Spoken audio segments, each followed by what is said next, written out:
जो तुम्हारी बात सुनते हुए इधर उधर देखे उस पर कभी विश्वास मत करो। कितनी पावरफुल बात करी जा रही है। जो तुम्हारी बात सुनते हुए इधर उधर देखे उस पर विश्वास क्यों ना करो, क्योंकि वो कुछ और ही सोच रहा है।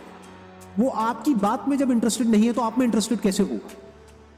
उसका इंटरेस्ट सिर्फ इसमें है कि जो वो चाहता है वो फटाफट से कैसे हो जाए, चाहे उसमें आपका नुकसान भी हो जाए तब भी उसको फर्क नहीं पड़ता है। जो आपकी बात तक सुनने में इंटरेस्टेड नहीं है वो आप में कैसे इंटरेस्टेड हो? लोग सोते हैं, जागते हैं, उठते हैं, बैठते हैं, यहां तक कि दोस्त भी बनाते हैं पैसा देखकर। इससे बात भी करते हैं तो ये देखते हैं कि इसमें मेरा क्या फायदा है। फायदा नहीं है तो छोड़ देते हैं। ये इस दुनिया की हालत है। Realize that everything connects to everything else. सीखो कि देखते कैसे हैं। देखना सिर्फ ये नहीं होता कि हमने आंखों को खोला और कुछ दिखा और हमने कहा कि हमने वो देखा। इसको देखना नहीं कहते। ऐसे तो जानवर भी देखते हैं। एक्चुअल में देखो कि वहां पर क्या है। इस बात को सिर्फ थियोरेटिकली मत समझो। तो इस तरीके से हमको पहले समझना होता है कि जो सामने वाला पर्सन है उसके दिमाग में क्या चल रहा है, उसके अकॉर्डिंग एक्ट करना होता है। और समझदार किसको कहेंगे? जो ना सिर्फ अपनी गलतियों से सीखे बल्कि दूसरों की गलतियों से भी सीख जाए, वो समझदार है। Look the world straight in the eye. दुनिया की आंख में आंख मिला करके बात करने का दम होना चाहिए आपके अंदर। इसका मतलब क्या है? इसका मतलब यह है कि खुद को किसी से भी कम मत समझो। तो always look at this world straight in the I, not with arrogance.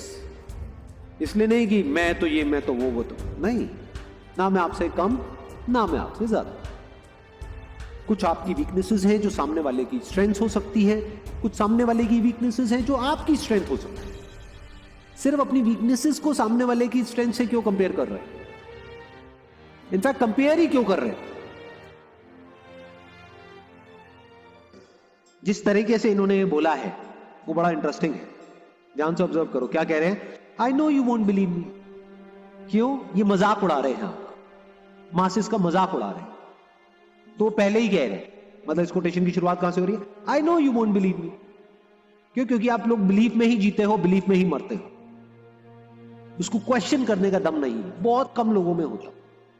और जिनमें यह दम होता है, मासेस जो है वो उसके अगेंस्ट हो जाते हैं, क्योंकि मासेस बिलीफ में जीते हैं। जब भी कोई बोलता है कि मैंने टॉप किया है, इसका मतलब क्या? कि बाकी सबको मैंने पीछे छोड़ दिया है। मेरे को ये मेडल मिला है, गोल्ड मेडल मिला है। क्यों? क्योंकि मैं रेस में फर्स्ट आया हूं। मतलब क्या? मैंने बाकी सबको हरा दिया है। I have defeated everyone else. किसी की तारीफ करने में ज्यादा मजा आता है किसी की बुराई करने में? बुराई करने में। अपने आप को ऊपर उठाने के लिए क्या हम दूसरों को नीचे गिराते हैं? नहीं गिराते। सब करते हैं ये काम। गॉसिप में मजा आता है? नहीं आता है। गॉसिप कितनी तेजी से फैलती है? तेजी से फैलती है का मतलब क्या?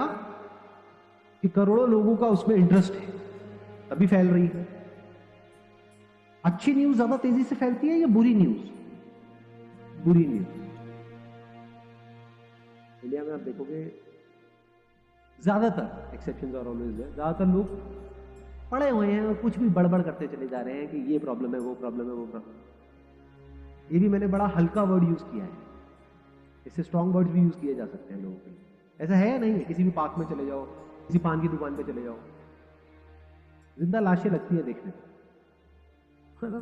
देख रहे हो, खुद कुछ नहीं कर रहे, कह रहे हैं यहां पे सफाई नहीं हो, थोड़ी देर में पान की पीक थूक रहा है। नकली भीड़ यानी कि मासेस, वो सही डायरेक्शन में कभी बढ़ ही नहीं सकते। क्यों? क्योंकि मासेस एक्ट कैसे करते हैं, कभी सोचा है? वो एक्ट करते हैं पास्ट के बेस पे। ये हुआ था तो ऐसा ही होना चाहिए। इनफैक्ट जो ये गलत दिशा है जिसमें भीड़ आगे बढ़ रही होती है, वो हमको सही लग रहा होता है, लेकिन 10-20 साल बाद जाकर के समझ आता है कि ये गलत था, लेकिन तब तक बहुत देर हो चुकी होती है। एक तरफ सिक्योरिटी है, सिक्योरिटी कहां है? भीड़ के साथ। और ग्रोथ कहां है? अकेले चलिए। तो चॉइस आपकी है कि आपको सिक्योरिटी चाहिए या ग्रोथ चाहिए, कंफर्ट चाहिए या चैलेंजेस चाहिए।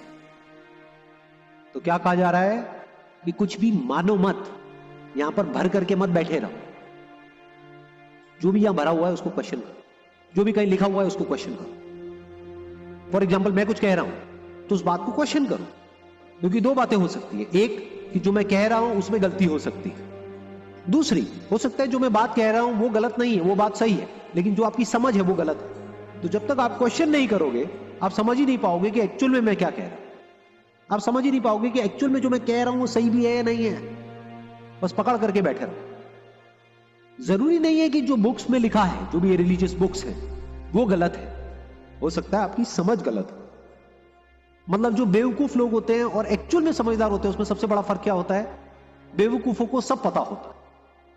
बेवकूफ लोग ये मानते हैं कि जो भी उनको पता है वो सब सही है, और उनके अंदर ईगो होती है अपनी नॉलेज की, मैं जानता हूं। जो एक्चुअल में समझदार लोग होते हैं वो क्वेश्चन कर देते हैं उस नॉलेज को, और जैसे ही उस पर क्वेश्चन मार्क लगाते हैं उनको समझ आता है कि मैं कुछ भी नहीं जानता, I don't know anything about this universe. Simplicity is the ultimate sophistication. Same वही जो स्टीव जॉब्स ने अलग तरीके से अपने प्रोडक्ट में किया, मैक में किया। जो भी नॉन एसेंशियल बटन्स थे उनको हटाते चले। धीरे धीरे आप देखोगे जहां से मैक शुरू हुआ था और आज जहां पर मैक है या एप्पल आईफोन है, वो सिंप्लिसिटी की तरफ बढ़ रहा है, ना कि कॉम्प्लेक्सिटी की तरफ। इनफैक्ट एक वर्ड में स्टीव जॉब्स की फिलॉसफी को अगर डिफाइन किया जाए तो आप कह सकते हो टू मेक थिंग्स सिंपल।